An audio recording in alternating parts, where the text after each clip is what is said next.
tänne Trokareiden iltapäivään. Ennen kuin me lähdetään käyntiin tämän Viinamäen juttujen kanssa, niin tulee kaunis palettitanssija Mia Sixtina Söderström ja lähti minun sävellykseen Tuskan jälkeen. Eli ajatellaan tätä koronaa. Että miten se voi kauniisti loppua Mia siinä tanssimisena. Ja Mari Numminen on tehnyt koreografiaa tähän.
Kaikki niin totisia. Virtua kansalle. Tai ennen kuin päästään Kari juttusille tähän, niin me koitamme soittaa teille tunnelmaa, joka kertoo tästä Pirtua-salakuljetuksesta. Ja kappaleen nimi on Pirtua kansalle. Kuuluuko?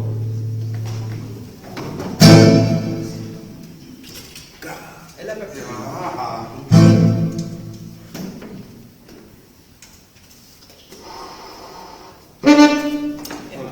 Kaa.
juttu, se oli ihan poikien takia, että mä halusin hämätä niitä. Hämärää porukkaa. En ole vielä kertonut, mutta vaimo haluaa vähän sanoa meidän projektista. Tässä on Jani-Petteri Heck, Niko Mäenalainen ja tässä on minun vaimoni Elina Sörsensson. Joo, Söderström. Rautiainen. Mä ajattelin kertoa vähän tästä Trokareita kulttuuria-hankkeesta pikkusen tässä, että se on Ottokairaa tuottavan hanke ja siinä on ihan kulttuuri on se keskiössä. Eli me pyritään Esan kanssa auttamaan tukemaan paikallisia kulttuuriharrastajia, eri teatteriryhmiä, tanssijoita ja musiikintekijöitä ja esittäjiä. Ja meillä on sitten tässä 14. päivä marraskuuta on tuossa Lappia musiikkitalolla sellainen iso tapahtuma, missä nämä eri ryhmät tulevat sitten esittämään näitä omia taitojaan ja esityksiä, mitä ne on tuossa vuoden aikana harjoitellut. Ja sinne on vapaa pääsy, että tervetuloa vaan kaikki sitten sinne. Sieltä tulee kyllä vielä varmaan lehteen mainoksia ja muuta, mutta minä ennakolta jo ilmoitan. Ja sitten jos joku haluaa vielä Pellonkin lähteä, niin 21. päivä marraskuuta on sitten vielä Pellossakin tämmöinen samanlainen iso kulttuuritapahtuma. Ja eipä tässä. Minäpäs enempää häiritse pääsetään Kariin kertomaan tästä Pirtun salakuljetuksesta.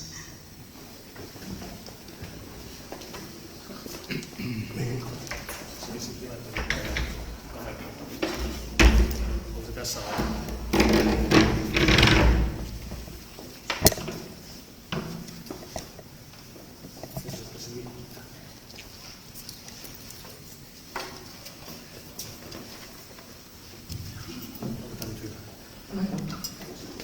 no niin, arvoisat kuulijat.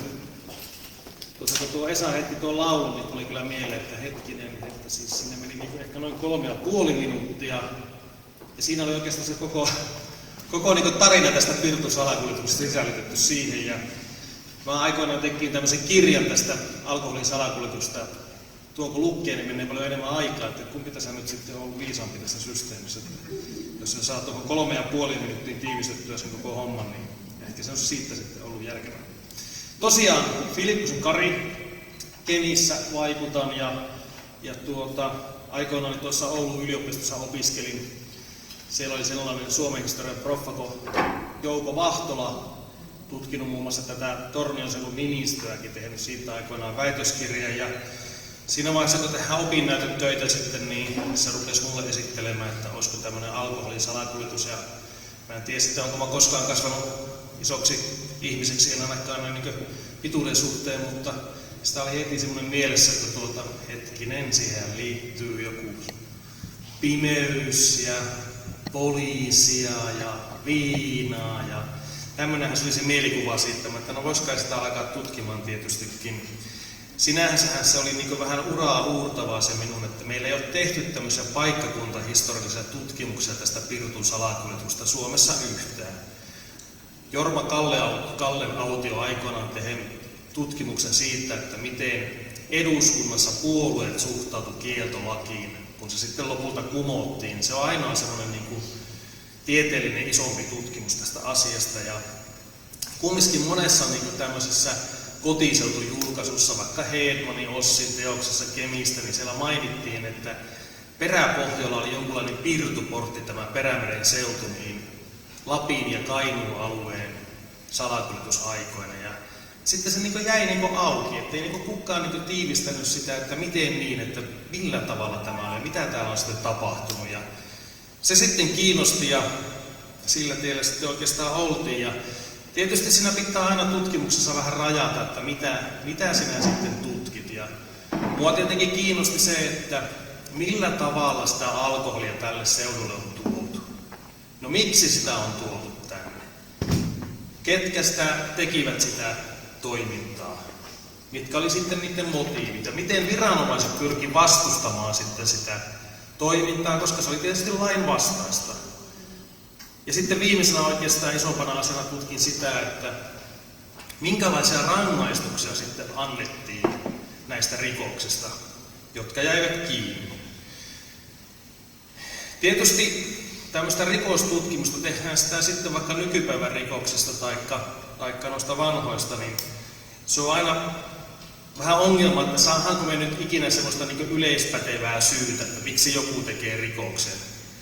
Jos ajatellaan vaikka nykyisin päivänä tässä, kun rajan pinnassa ollaan vaikka nuuskan salakuljetusta, niin okei, varmaan hyvin pitkälle taustalla on samat asiat, mitä oli 70-90 vuotta sitten, eli alkoi taloudellinen hyöty.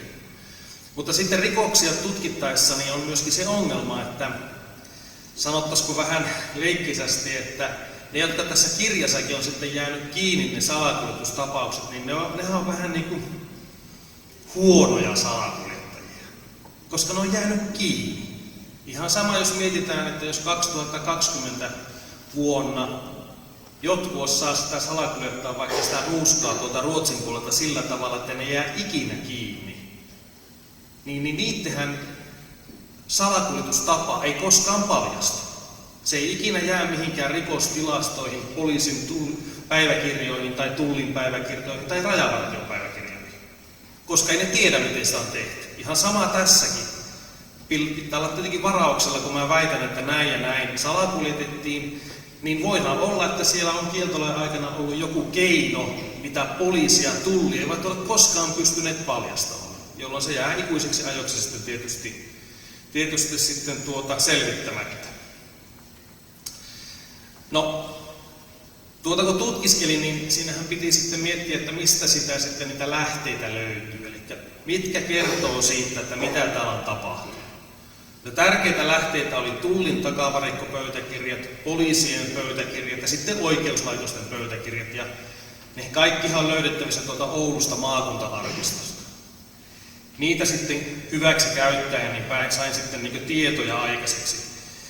Ja jonkun verran pyrin tekemään myöskin silloin aikoinaan haastatteluita, mutta se oli aika mielenkiintoista niiden haastattelujen tekeminen, koska yhtään salakuljettajaa ei enää ollut hengissä, jotka niin löytyi sieltä arkistosta. Ne oli kaikki kuollut, ja sitten kun osasi selvitellä vähän, että ketkä niiden lapsia, niin se oli aika hankala lähestyä, että ymmärrätte sen, että jos soittaa, että hei, minä tässä tämmöinen ja tutkin alkoholin salakuljetus, isähän on kuljettanut aikoinaan, niin siellä ei hirveän lämpimää vastaanottoa ollut siellä toisessa päässä, että yleensä oli sillä tavalla, että joo kiitos, en halua puhua näistä asioista yhtään mitään. Ja vaikka kuinka yritti sitä, että minä en tänne kirjoita yhtään nimiä, sehän on niin ihan sama, onko se salakuljettaja ollut Kalle Virtanen vaikka Timo Jokinen. Sillä ei niin tutkimuksen kannalta sillä nimellä ole mitään merkitystä, mutta se oli jännä, miten vielä, niin vaikka siitä oli mennyt niin 70 vuotta, kun selvitteli niitä, niin se oli niin suuri häpeä, että niin sitä ei ruvettu niin kertomaan. Ja vaikka mäkin, että mehän ei voida niin isiemme teolle tai mummojemme teolle mitään, mutta ei, aika monesti tuli se. Ja sitten kun mä tutkin sitä aluetta niin Torniosta tonne Siikajoelle, senhän määritteli se, että oli olemassa Tornion tullikamaripiiri, Kemin tullikamaripiiri ja Oulun tullikamaripiiri. Ja tämä Torniosta sitten sinne Siikajoelle oli näiden 3 tullikamaripiirin vastuu. Ja varsinkin tuolla Pohjanmaalla sitten, kun siellä on uskonnollisuus aika isossa roolissa, niin kun sitten ne, joita yritti myöskin haastatella, niin siellä lestaatiolaisuus on joissakin suvuissa aika voimakkaasti esillä tänä päivänäkin, niin ne ei kyllä ruvenneet sitten juttelemaan siitä yhtään mitään. Oli aika vaikeaa niin sitten varmaan niille ehkä hyväksyä sitä, että nykyinen vaikka omaisuus on hankittu 20-luvulla täysin niin laittomin keinoin. Ja kumminkin siitä, koska silloin sitten aika monet sijoitti niitä salakuljetuksesta saatuja rahoja metsäomaisuuteen. Ja niillä suvuilla on edelleen ne metsät hallussa, eli ne edelleen nauttivat ne suvut niistä rahoista, mitä on niin viinan salakuljetuksella sitten hankittu. No, pari poliisia pääsin haastattelemaan, jotka oli kieltolakin aikana ollut ollut ihan sille kieltolain loppuvuosina töissä, että ne oli tietysti mielenkiintoisia tarinoita niille olemassa, mutta totta kai tarinoissa aina pitää muistaa, että kun kauan menee, niin kriittisyys aina olemassa siinä, että onko ne sitten kaikki totta, niin se tietysti pitää muistaa. Mä jaoin tuon kirjan oikeastaan 3 osaan. Siinä on kieltolain alkuvuosia aina tuosta vuodesta 1919 vuoteen 1923. Ja sitten on 2.4.27 ja sitten on se kieltolain loppuaika, että sehän loppui silloin vuonna 1932. Se johtuu aivan täysin siitä, että niissä vaiheissa tapahtui kieltolaissa isoja muutoksia. Alkuun se tutkiminen oli vähän semmoista, että no onko tässä nyt oikein sitten mitään järkeä, koska ne mitä sieltä sai tietoa niistä, että minkälaisia määriä on salakuljetettu, niin ne oli aika pieniä, että puhutaan muutamista literoista vuositasolla ja sitten itse rupesi miettimään, että no saakohan tästä nyt oikeasti mittaa aikaiseksi. Mutta siellä arvioitiin jo heti siellä tullikamarien pöytäkirjoissa ja tullihallituksen raporteissa, että vain noin suurin piirtein 10% saadaan kiinni siitä, mitä salakuljetetaan. Siitä mulla ei ole tietoa, miten viranomaiset arvioi tällä hetkellä vaikka sitä nuuskasta sitten, että kuinka paljon siitä saadaan kiinni, mitä Suomeen salakuljetetaan. En tiedä kuinka paljon prosenttia, mutta veikkaisin, että alle puolet varmasti. Niin se tietenkin luo aina semmoista sitten mietintää, että menikö kaikki näin. Mutta hyvin pitkälle sitten se rakentui sillä tavalla, että tärkeitä salakuljetuspaikkoja oli satamat, sitten oli rautatiet ja sitten lopulta tuli merialue. Ja ne rautatiet oli kieltolain alkuvuosina ihan merkittävässä roolissa, eli niin koko alueen rautatieasemille niin alkoi muodostua sitten salakuljetusta. Ja oli tämmöisiä muun muassa otsikkoita, että rautateiden kautta virtaa väkijuomia.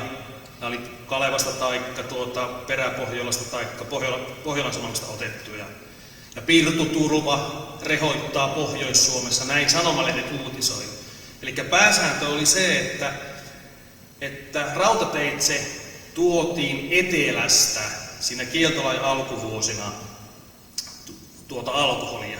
Ja monesta sitten kuulustelupöytäkirjasta on maininta ihan suoraan se, että tästä otetaan, että Kemistä tai Rovaniemeltä saa alkoholista hyvän hinnan.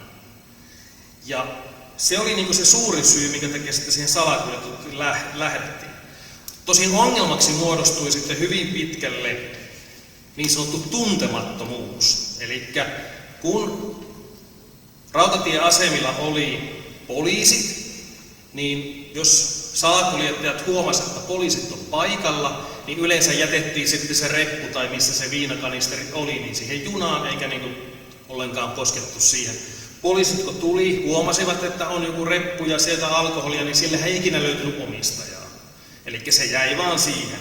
Isompia määriä oli jopa, että tämmöisiä vaikka huonekaluja oli laitettu rahtiin ja huonekalujen sisälle piilotettu sitten alkoholia. No jos poliisit sattui olemaan paikalla, niin tietenkään niitä huonekaluja ei sitten lähdetty ottamaan sieltä vaunusta pois, että ne jäi sitten sille tielle.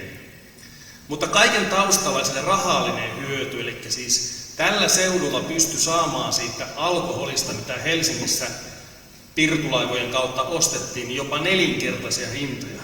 Se viina oli muuten itse asiassa kallista. Se maksoi jopa 200 markkaa litra siihen aikaan, ja päivämiehen palkka, keskimääräinen palkka oli 42 markkaa. Että kun siinä miettii, että sä panit periaatteessa viikon palkan, 5 päivän palkan siihen, että sä sait litran sitä pirtua. Jos nyt miettis jokainen mielessämme, että viikon palkka siihen, että saat 1 litran viinaa, niin se on ollut valtavaa bisnestä. Aivan oikeasti. No jonkun verran myöskin kauppalaivat sitten salakuljetti. Sehän on vissiin myöhemminkin ollut vähän ongelmana, mutta ne, jotka tuli tänne niin sanotulle redille, eli jotka eivät päässeet satamaan saakka, niin niissä laivoissa oli viinaa, ulkomaalaisissa laivoissa, ja siitä sitten paikalliset ihmiset sitä osti. Mutta kieltolain alussa oli se iso semmoinen ero verrattuna myöhempään aikaan, että siihen aina vuoteen 2023 saakka sen salakuljetuksen oikeastaan hoiti ulkopaikkakuntalaiset.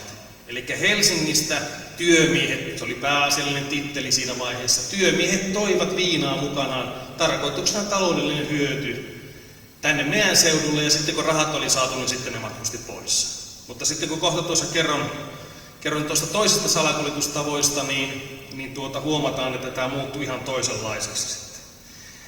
No, viranomaisethan pyrki tietysti vastustamaan tätä salakuljetusta. Maaherra monesti kirjoitteli paikallisille poliisimiehille, että muistakaapa nyt tarkasti noudattaa lakia ja pyrkiä estämään sitä salakuljetusta. Myöskin tullimiehille koko ajan korostettiin sitä salakuljetuksen estämisen tärkeyttä.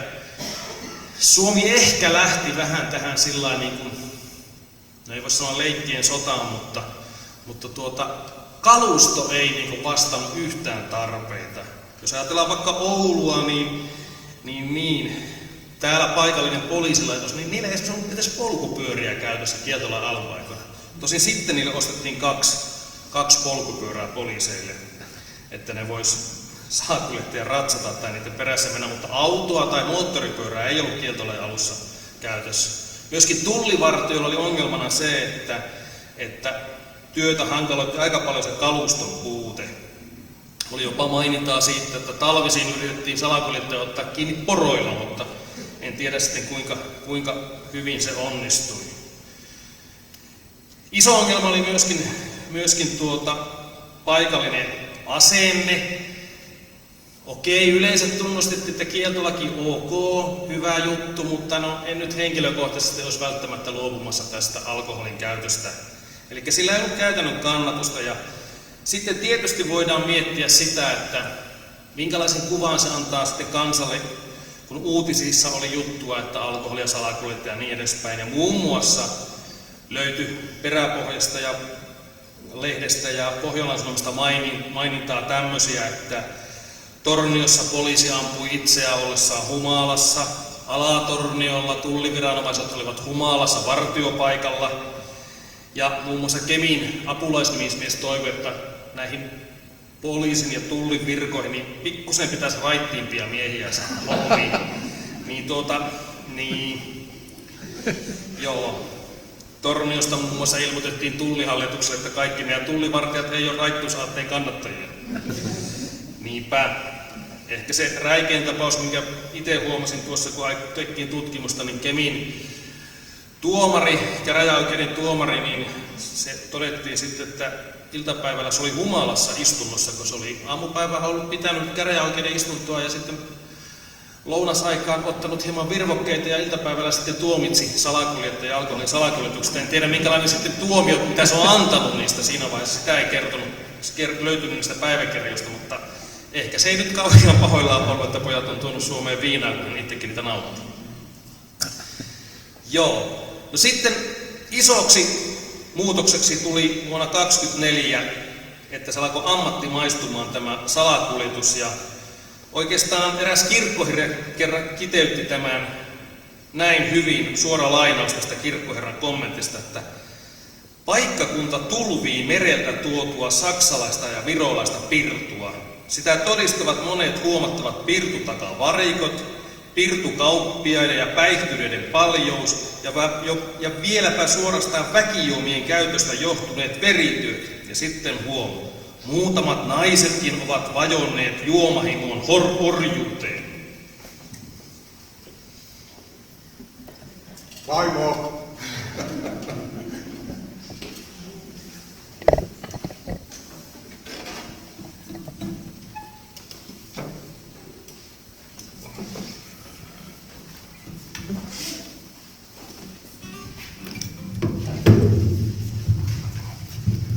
No niin, kännissä se on.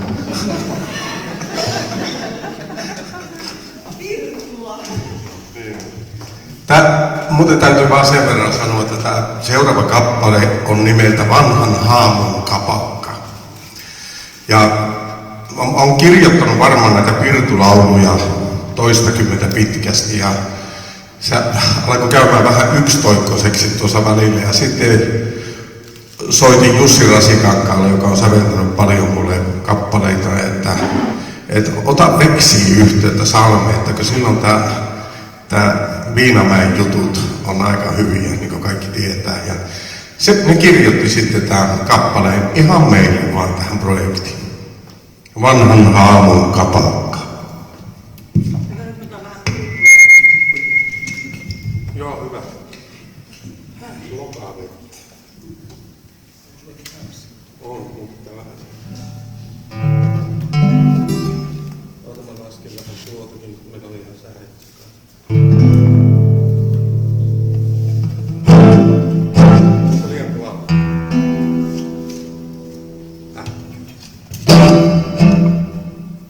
Onko liian kovaa?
niin, musiikissa tuli selvästi ilmi, että juhlat oli olemassa ja aika hyvin passaa tänne kirjankin väliotsikoksi, mikä mulla on, että salakuljetus tekee Peräpohjolan onnelliseksi, eli sitä pirtua rupesi nyt sitten virtaamaan kyllä meille. Eli niin kuin tuossa äsken mainitsin, että vähän oli semmoinen siinä alkuaikana, kun teki tutkimusta, että no tuleeko tästä nyt mitään, että aivan muutamia litroista on kysymys, että onko tämä nyt edes tieteellisesti minkäänlaista tulosta, että tästä nyt saa mitään aikaiseksi. Mutta 24 sitten potti räjähti niin sanotusti, eli silloin tuli tälle alueelle ne pirtulaivat. Ja se näkyy sitten valtavana pyrähdyksenä tuossa salakuljetusmäärässä, että aletaan puhumaan 100 000 litroista, mitä tuotiin. Ja tietenkin itse oli sitten, että jes, nyt tässä tapahtui muutos. Ja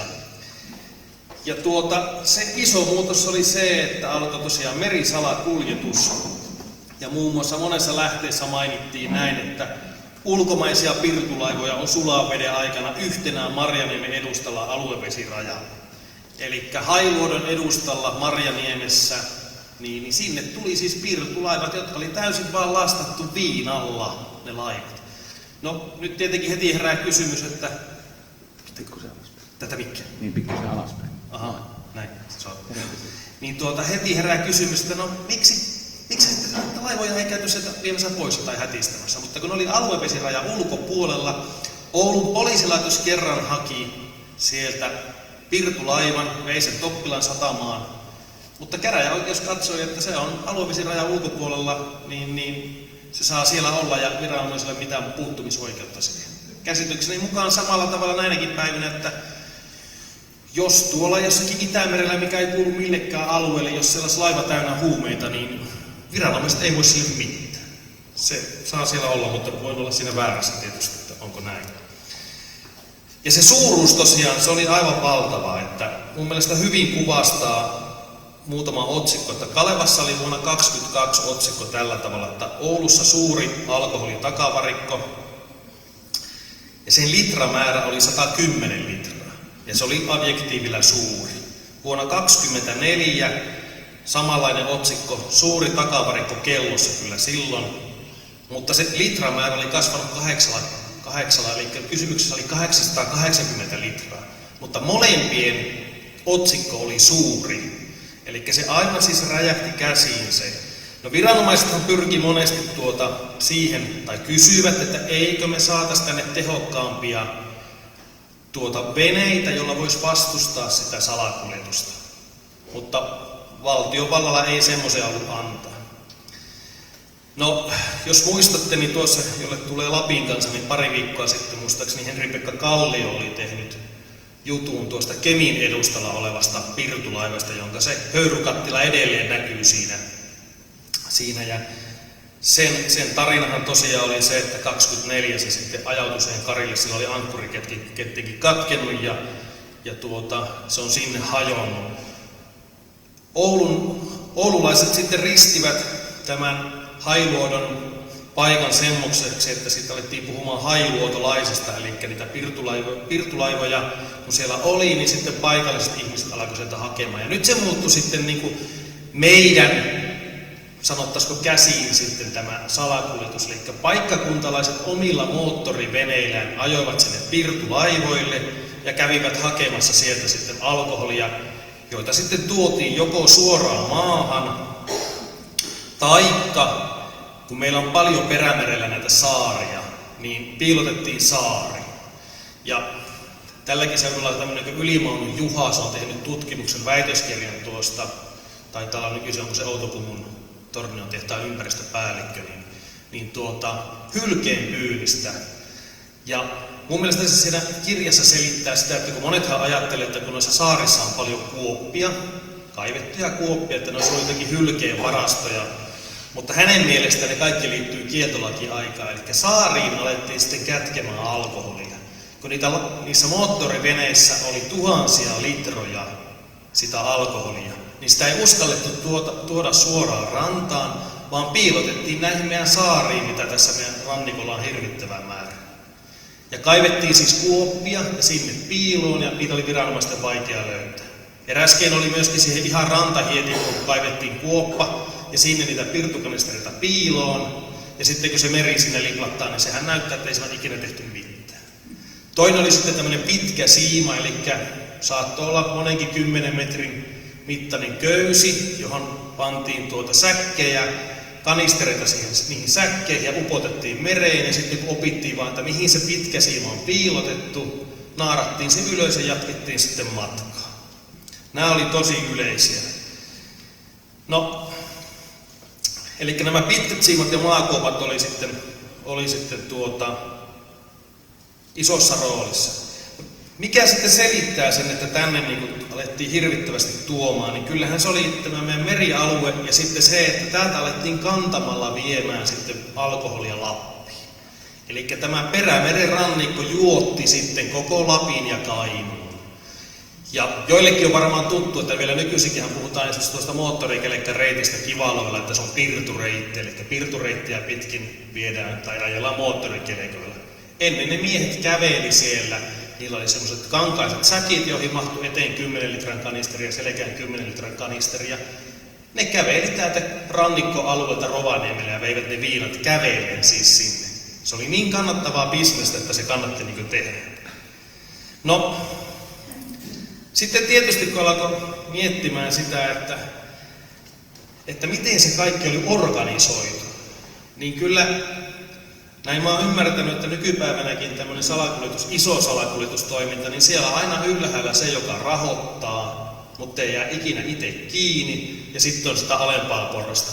Niin se tässäkin tapauksessa minun mielestä meni, että siellä oli rahoittajia, sitten oli ne, jotka toimi merellä, salakuljettajina ajoivat niillä moottoriveneillä, sitten oli ne, jotka kuljetti niitä täällä, ja sitten muutama semmoinen pienempi, joka myi ehkä vähän niin kuin omasta varastosta. Eli ihan selvä semmoinen portaikko.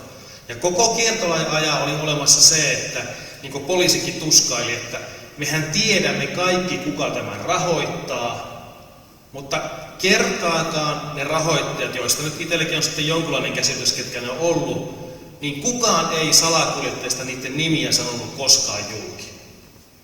Eli ne meni itse ennemmin vankilaan, taikka sitten maksavat sakot. Se voi tietysti olla, että olisiko se rahoittaja maksanut sakot, mutta näin toimittiin.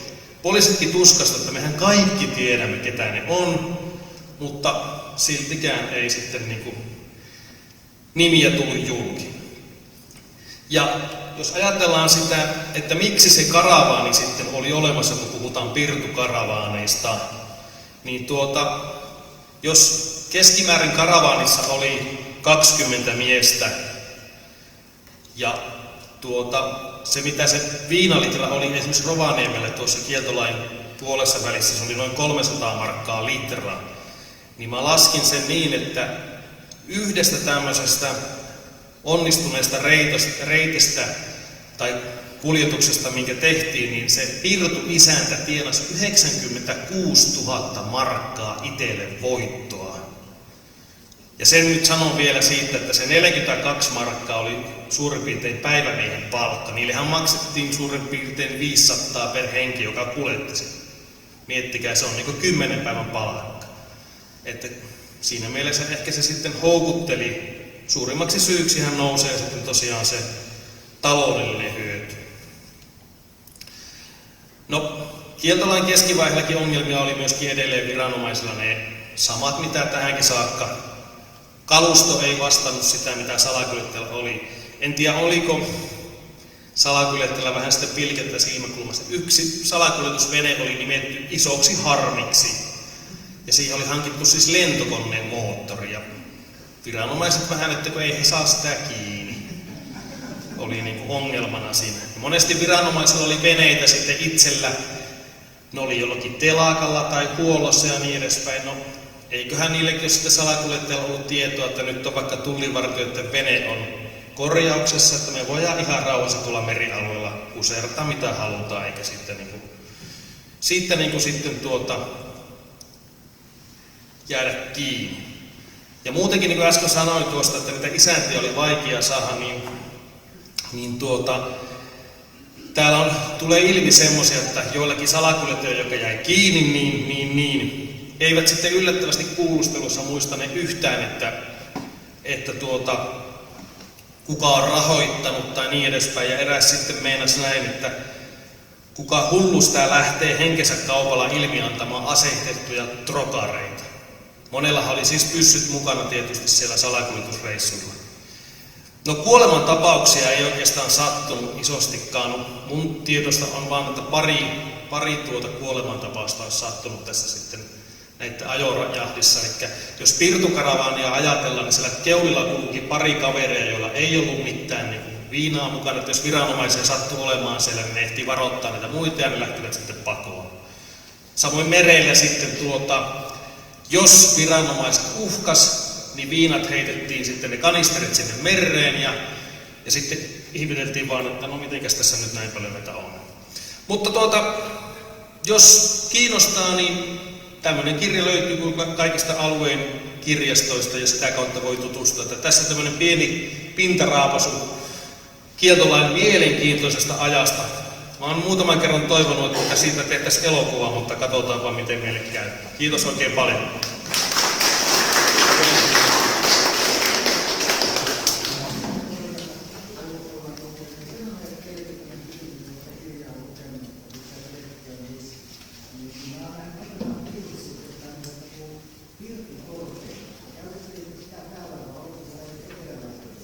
On käytetty täälläkin, varsinkin kieltolain loppuvuosina käytettiin pirtutorpedo, eli se tarkoittaa sitä, että se kulki meren alla hinauksessa, meressä siis, eli se pirtuvene veti sitä pirtutorpedoa perässä, ja jos viranomaiset uhkasi, irrotettiin vain köysi, se pirtutorpedo vajosi sitten merenpohjaan ja saattiin laskea, kun se oli suola, tämmöinen koho, että kauan kun suolalla menee, että se liukenee veteen ja se koho nousee pintaan ja palataan takaisin vaan ja jatketaan hinausta ja salakuljetusta. Se eräs poliisi sanoi muun muassa, kun tämä haastatteli, että ne oli aika yleisiä kieltolain loppuaikoina. Mun vanhemmat kertoi semmosesta, että kun tuli pirtulasti johonkin, niin poliisit hälytettiin johonkin toiseen, hälytettiin joku, että täällä tapahtuu sitä ja tätä, ja kun poliisit meni sinne, niin pirtulasti pääsi Joo, monenlaisia keinoja on käytetty kyllä viranomaisten hämäämiseksi. No niin.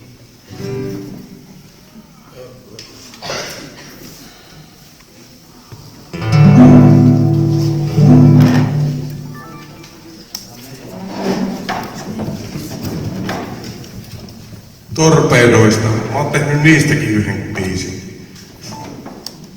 Voin pätkän soittaa. Torpedot, tankit, ruumat on täynnä. Tupaten täynnä tunnelmaa. Kirkkaassa muodossa iloa tuoda. Ja muille onnea suoda. Pätkä vaan.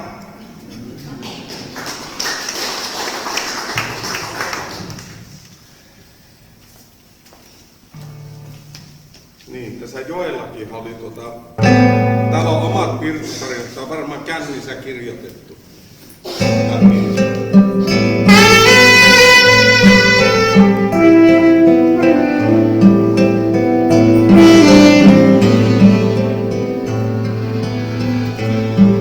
Hetki kaunis, joka mielen vie, virta ihoani hyväilee.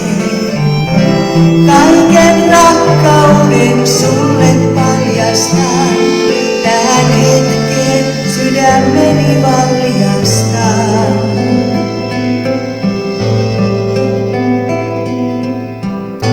Silmät kiinni, joki virtaa taas. Se on osa mua mun elämää.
löytää sielun, joka on onneton.